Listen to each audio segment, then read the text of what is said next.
Olá, moçada, bom dia. Bem-vindos aqui à nossa quinta aula da disciplina de Administração de Recursos Humanos. É um prazer enorme estar com vocês e eu vou pedir para soltar a nossa vinheta. Vamos lá.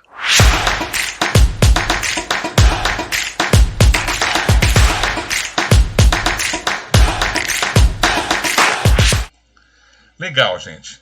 Então, galerinha, quando a gente pensa e relembra o que a gente andou vendo na nossa última aula, nós vimos uma evolução muito clara de como a gestão veio aprendendo a fazer as coisas desde lá da Revolução Industrial até os dias de hoje, mostrando os principais aspectos que influenciaram, na verdade, que continuam influenciando a gestão, ou seja, é um conhecimento vivo que a gente aprendeu lá atrás, ele está presente hoje nas organizações, e vimos também como foi a evolução, na verdade, da gestão de pessoas dentro das organizações. E essa foi a nossa última aula, tá certo? Então, o que a gente viu foi que houve um primeiro momento, um momento burocrático cartorial, tá certo? Então, é ali onde as coisas aconteciam mais à base do papel, puro DP. Depois de 1950, né? Ou seja, da Revolução Industrial até 1950, a gente tem essa primeira fase burocrático-cartorial.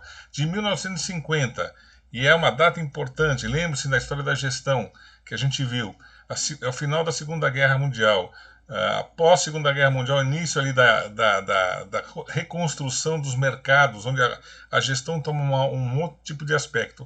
De 1950 até 1990, que é outra data importantíssima, que é o início do processo da globalização, nós temos, olhando para pessoas dentro das empresas, nós temos que o surgimento da Administração de Recursos Humanos, onde o homem é um elemento importantíssimo dentro da organização, tá certo? E a gente começa a olhar as pessoas como recursos. E de 1990 até os dias atuais, a gente tem o que a gente chama de gestão estratégica de pessoas. As pessoas que trabalham com pessoas, que gerem pessoas, atuando como parceiras dentro da organização. É o grande conceito da gestão estratégica, ok? Então a gente viu esse passado todo. Mas é importante olhar para o futuro também. Vocês serão gestores de pessoas. E como é que vai ser o futuro?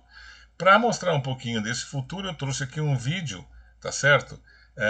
Que não vai ser passado na íntegra, tá certo? Porque é um vídeo mais longo.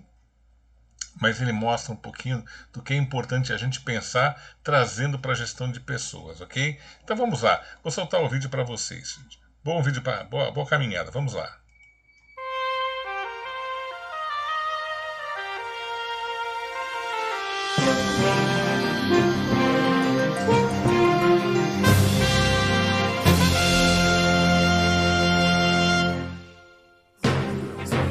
Tonight, the race to become an AI superpower is on. the politics of artificial intelligence, There will be a Chinese tech sector, and there will be an American tech sector. the new tech war, The more data, the better the AI works. So in the age of AI, where data is the new oil, China is the new Saudi Arabia. the future of work, When I increase productivity through automation, jobs go away. I believe about 50% of jobs will be somewhat or extremely threatened by AI in the next 15 years or so. AI and corporate surveillance, We thought that we were searching Google. We had no idea that Google was searching us. and the threat to democracy. China is on its way to building a total surveillance state. Tonight on Frontline, It has pervaded so many elements of everyday life. How do we make it transparent and accountable? in the age of AI.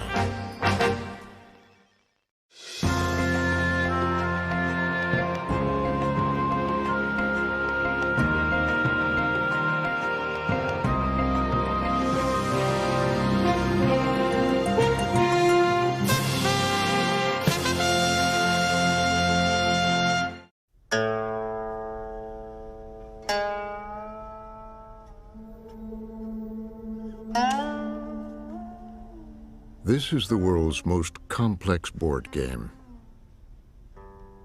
There are more possible moves in the game of Go than there are atoms in the universe. Legend has it that in 2300 BCE, Emperor Yao devised it to teach his son discipline, concentration, and balance. And over 4,000 years later, this ancient Chinese game would signal the start of a new industrial age.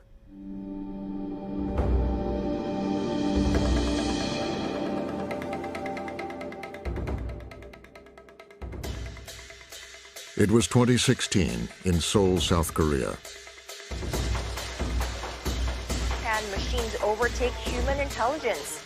A breakthrough moment when the world champion of the ancient board game Go takes on an AI program developed by Google.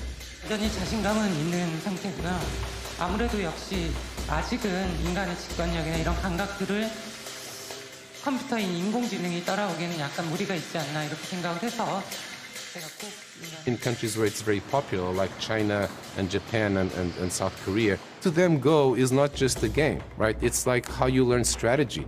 It has an almost spiritual component.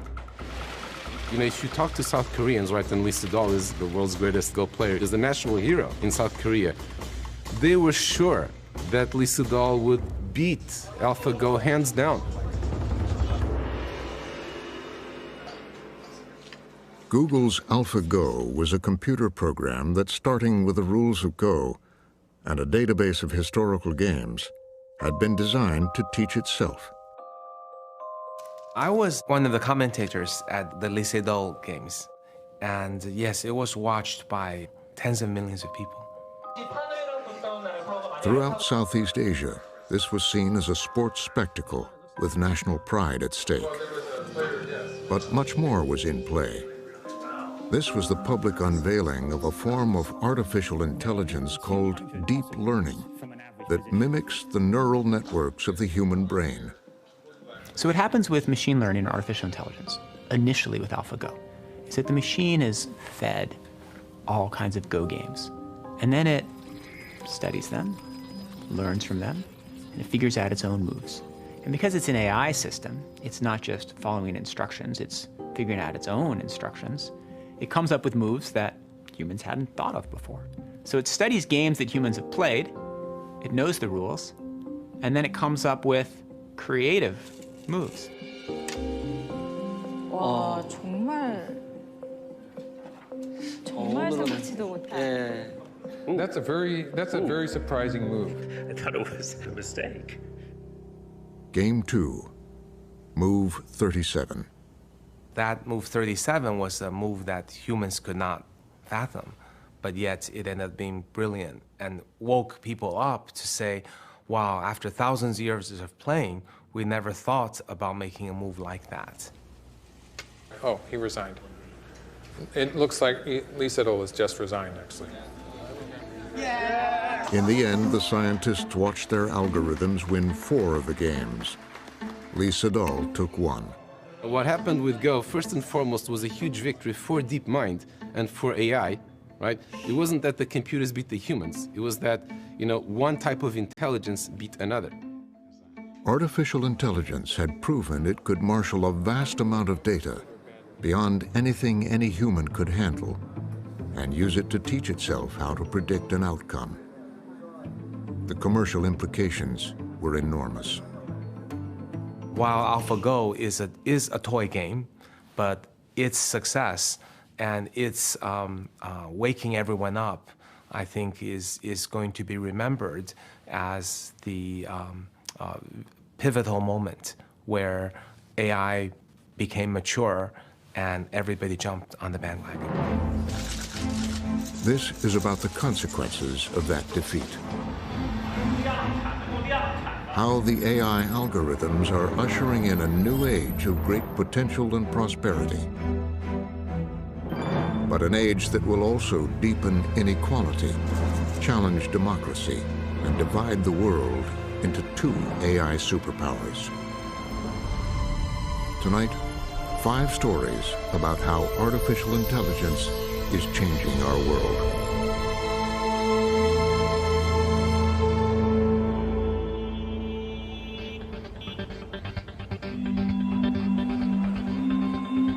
China has decided to chase the AI future. difference between the internet mindset and the AI mindset. A future made and embraced by a new generation. Well, it's hard not to feel the kind of immense energy and also the obvious fact of the demographics. They're mostly very younger people. So that this clearly is technology which is being generated by a whole new generation. Orville Schell is one of America's foremost China scholars. He first came here 45 years ago. When I first came here in 1975, the Chairman Mao was still alive, the Cultural Revolution was coming on, and there wasn't a single whiff of anything of what you see here. It was unimaginable. In fact, in those years, one very much thought this is the way China is, this is the way it's going to be, and the fact that it has gone through so many different changes since is quite extraordinary. This extraordinary progress goes back to that game of Go. I think that the government recognized that this was a sort of critical thing for the future, and we need to catch up in this, that, we cannot have a foreign company showing us up at our own game, and this is going to be something that is going to be critically important in the future. So, we called it the Sputnik moment for the Chinese government. The Chinese government kind of woke up. As we often say in China, the beginning is the most difficult part. In 2017, Xi Jinping announced the government's bold new plans to an audience of foreign diplomats. China would catch up with the U.S. in artificial intelligence by 2025 and lead the world by 2030. And intensify cooperation in frontier areas such as digital economy, artificial intelligence, nanotechnology, and quantum computing.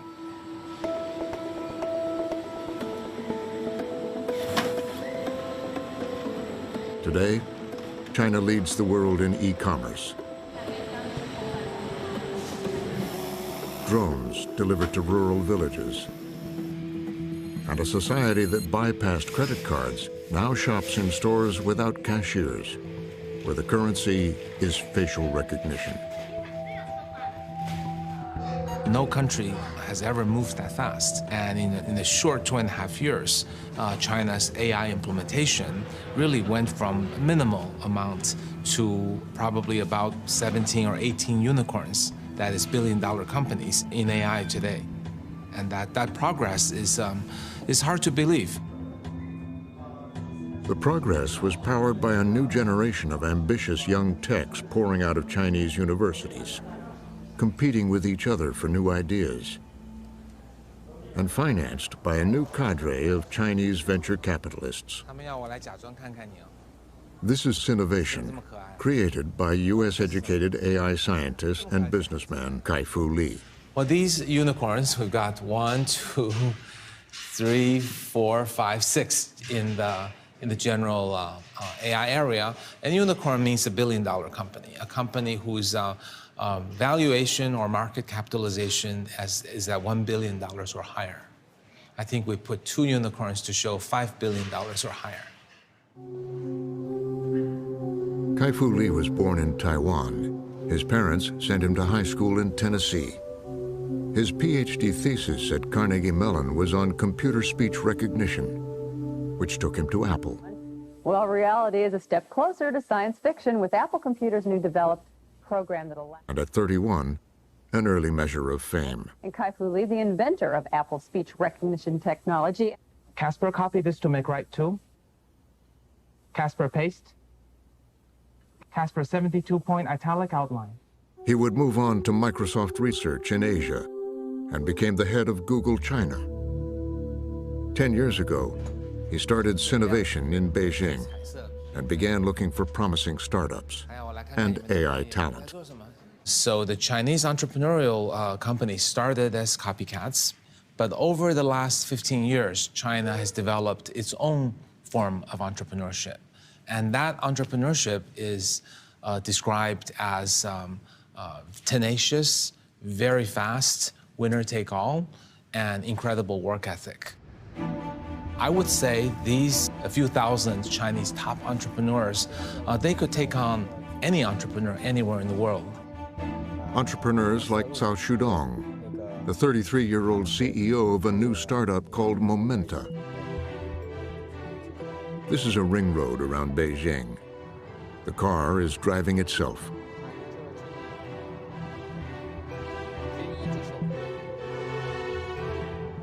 You see another cutting. Cao has no doubt about the inevitability of autonomous vehicles. Just like AlphaGo can beat the human player in Go, I think the machine will definitely surpass the human driver in the end. Recently, there have been cautions about how soon autonomous vehicles will be deployed. But Cao and his team are confident they're in for the long haul.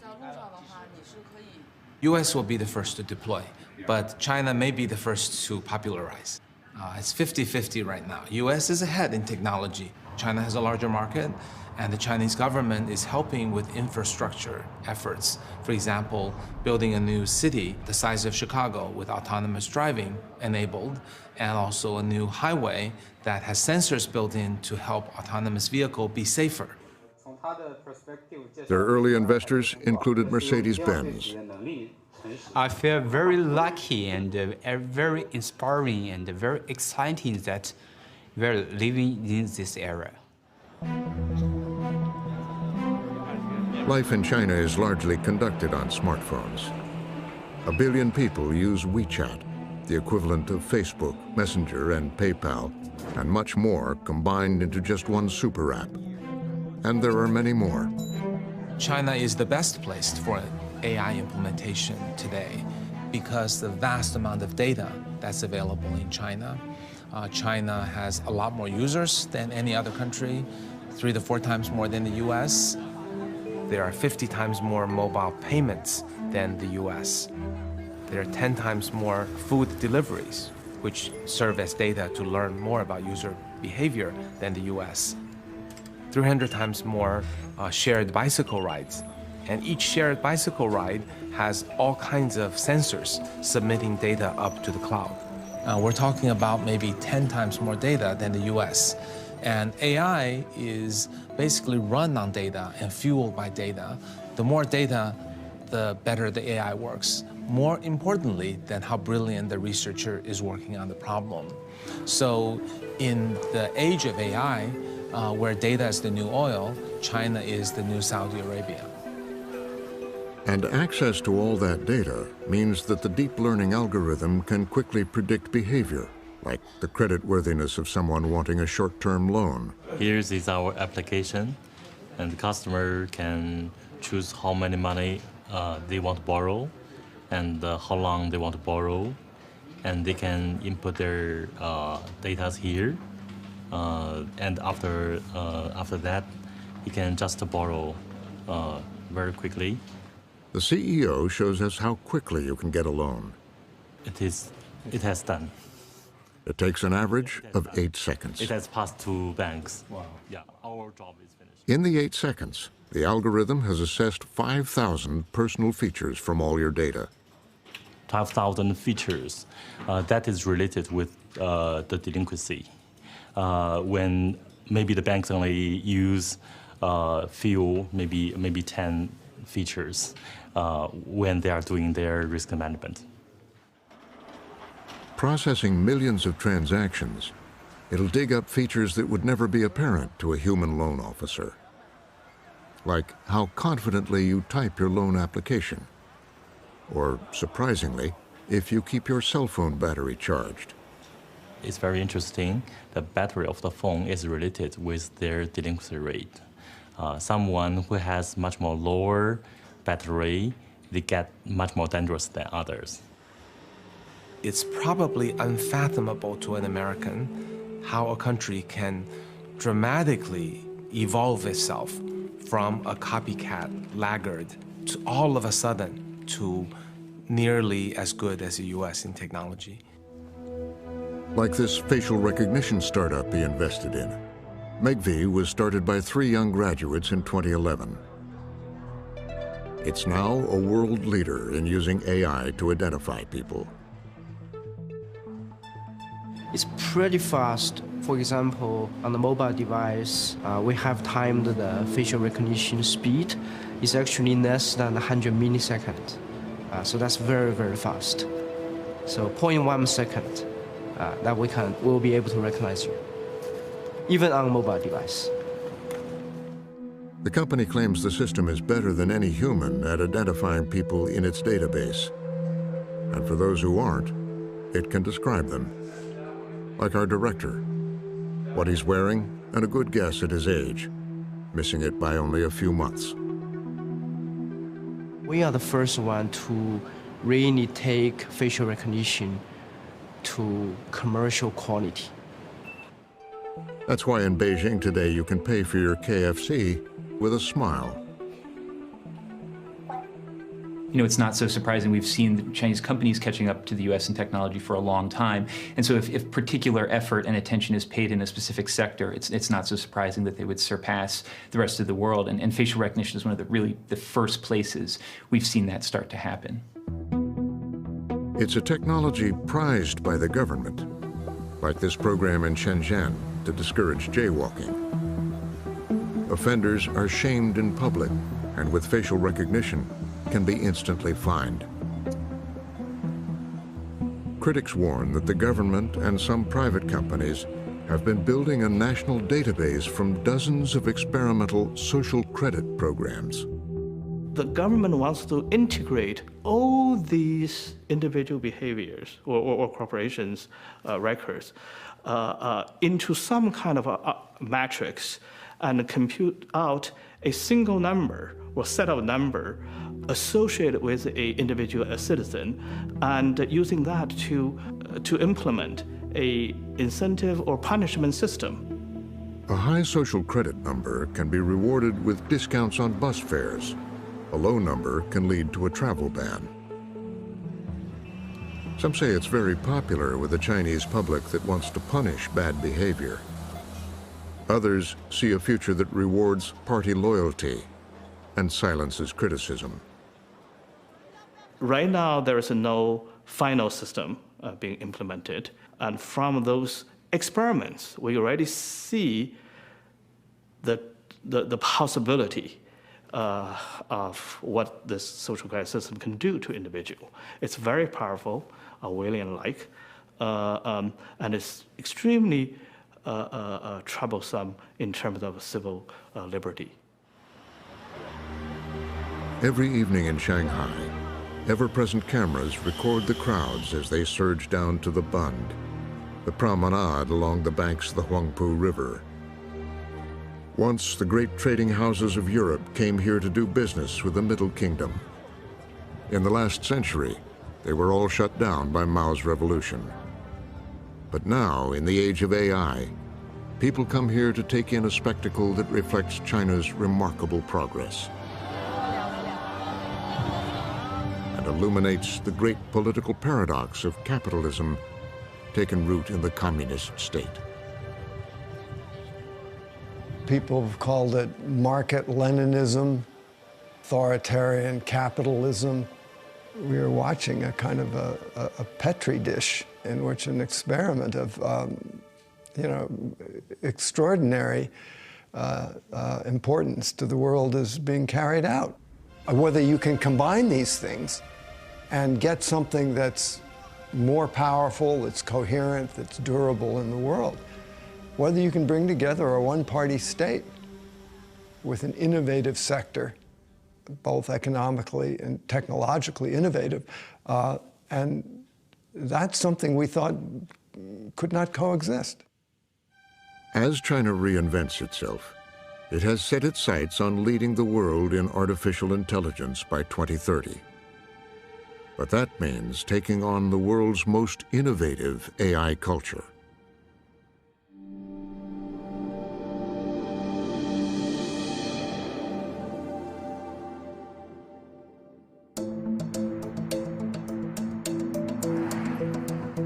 On an interstate in the U.S. Southwest, Artificial intelligence is at work solving the problem that's become emblematic of the new age, replacing a human driver.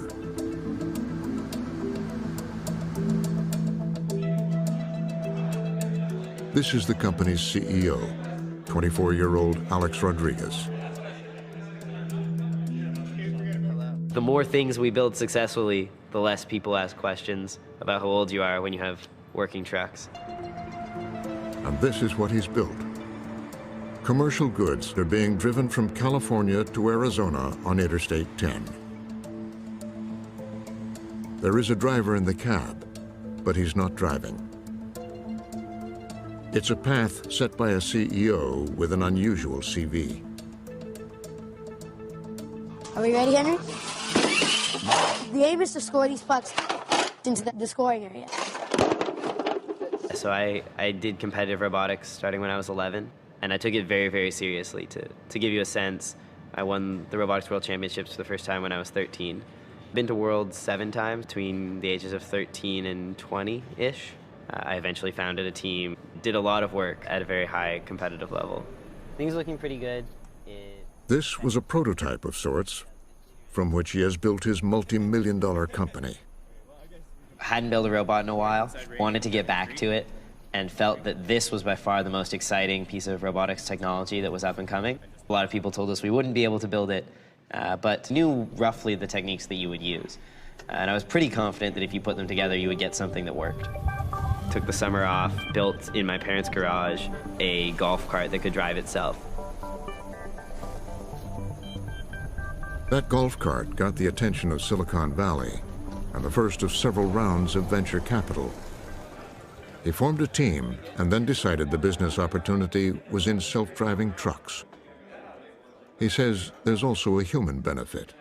If we can build a truck that's 10 times safer than a human driver, then not much else actually matters. When we talk to regulators especially, everyone agrees that the only way that we're going to get to 0 highway deaths, which is everyone's objective, is to use self-driving.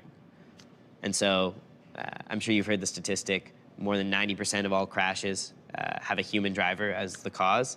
And so if you want to solve traffic fatalities, which in my opinion are the single biggest tragedy that happens year after year in the United States, this is the only solution. It's an ambitious goal, but only possible because of the recent breakthroughs in deep learning. Artificial intelligence is one of those key pieces that has made it possible now to do driverless vehicles where it wasn't possible 10 years ago, particularly in the ability to see and understand scenes. A lot of people don't know this, but it's remarkably hard for computers until very, very recently to do even the most basic visual tasks, like seeing a picture of a person and knowing that it's a person. And we've made gigantic strides with artificial intelligence in being able to see and understanding tasks, and that's obviously fundamental to being able to understand the world around you with the sensors that you have available. That's now possible because of the algorithms written by Yoshua Bengio and a small group of scientists. There are many aspects of the world which we can't explain with words. And that part of our knowledge is actually probably the majority of it. So like the stuff we can communicate verbally is the tip of the iceberg. And so to get at the bottom of the iceberg, the solution was the computers have to acquire that knowledge by themselves from data, from examples, just like children learn, most not from their teachers, but from interacting with the world and playing around and trying things and seeing what works and what doesn't work. This is an early demonstration. In 2013, DeepMind scientists set a machine learning program on the Atari video game Breakout. The computer was only told the goal, to win the game. After 100 games, it learned to use the bat at the bottom to hit the ball and break the bricks at the top. After 300, it could do that better than a human player. After 500 games, it came up with a creative way to win the game by digging a tunnel on the side and sending the ball around the top to break many bricks with one hit. That was deep learning. That's the AI program based on learning, really, that has been so successful in the last few years and it wasn't clear 10 years ago that it would work, but it has completely changed the map and is now used in almost every sector of society. Even the best and brightest among us, we just don't have enough compute power inside of our heads. Amy Webb is a professor at NYU and founder of the Future Today Institute. As AI progresses, the great promise is that these machines, alongside of us, are able to think and imagine and see things in ways that we never have before, which means that maybe we have some kind of new, weird, seemingly implausible solution to climate change. Maybe we have some radically different approach to dealing with incurable cancers. The real practical and wonderful promise is that machines help us be more creative. And using that creativity, we get to terrific solutions. Solutions that could come unexpectedly to urgent problems. It's going to change the face of breast cancer. Right now, 40,000 women in the U.S. alone die from breast cancer every single year. Dr. Connie Lehman is head of the Breast Imaging Center at Massachusetts General Hospital in Boston. We've become so complacent about it, we almost don't think it can really be changed. We somehow think we should put all of our energy into chemotherapies to save women with metastatic breast cancer, and yet, when we find it early, we cure it, and we cure it without having the ravages to the body when we diagnose it late. This shows the progression of a small spot from 1 year to the next, and then to the diagnosis of the small cancer here. This is what happened when a woman who had been diagnosed with breast cancer started to ask questions about why it couldn't have been diagnosed earlier. Really brings a lot of anxiety, and you're asking the questions, am I going to survive? What's going to happen to my son? And I start asking other questions. She was used to asking questions. At MIT's Artificial Intelligence Lab, Professor Regina Barzilay uses deep learning to teach the computer to understand language, as well as read text and data. I was really surprised at the very basic question that I asked my physicians, which were really excellent physicians here at MGH. They couldn't give me answers that I was looking for. She was convinced that if you analyze enough data, from mammograms to diagnostic notes, the computer could predict early-stage conditions. If we fast forward from 2012 to 13 to 2014, we then see when Regina was diagnosed because of this spot on her mammogram. Is it possible with more elegant computer applications that we might have identified this spot the year before, or even back here? So those are standard prediction problems in machine learning. There is nothing special about them. And to my big surprise, none of the technologies that we are developing at MIT, even in the most simple form, doesn't penetrate the hospital. Regina and Connie began the slow process of getting access to thousands of mammograms and records from MGH's breast imaging program. So our first foray was just to take all of the patients we had at MGH during a period of time who had had breast surgery for a certain type of high-risk lesion. And we found that most of them didn't really need the surgery. They didn't have cancer, but about 10% did have cancer. With Regina's techniques in deep learning and machine learning, we were able to predict the women that truly needed the surgery and separate out those that really could avoid the unnecessary surgery. What machine can do, it can take hundreds of thousands of images where the outcome is known and learn, based on how, pixels are distributed, what are the very unique patterns that correlate highly with future occurrence of the disease. So instead of using human capacity to kind of recognize pattern, formalize pattern, which is inherently limited by our cognitive capacity and how much we can see and remember, we're providing machine with a lot of data and make it learn this prediction. So we are using technology not only to be better at assessing the breast density, but to get more to the point of what we're trying to predict. Does this woman have a cancer now? And will she develop a cancer in 5 years? And that's again where the artificial intelligence, machine and deep learning can really help us and our patients. Legal, gente. Pelo que vocês viram aí, né? Essa é a tendência, ou seja, cada vez mais a gente vai ter a presença, né, a maximização, na verdade, dos processos via eletrônica, e isso muda toda a relação entre empresas, pessoas, processos, e a gente precisa estar preparado para esse novo cenário, ok? Então, quero agradecer a presença de vocês nessa aula, ok? E convidá-los para a próxima em breve. Gente, muito obrigado e eu solto a vinheta. Até a próxima aula. Valeu!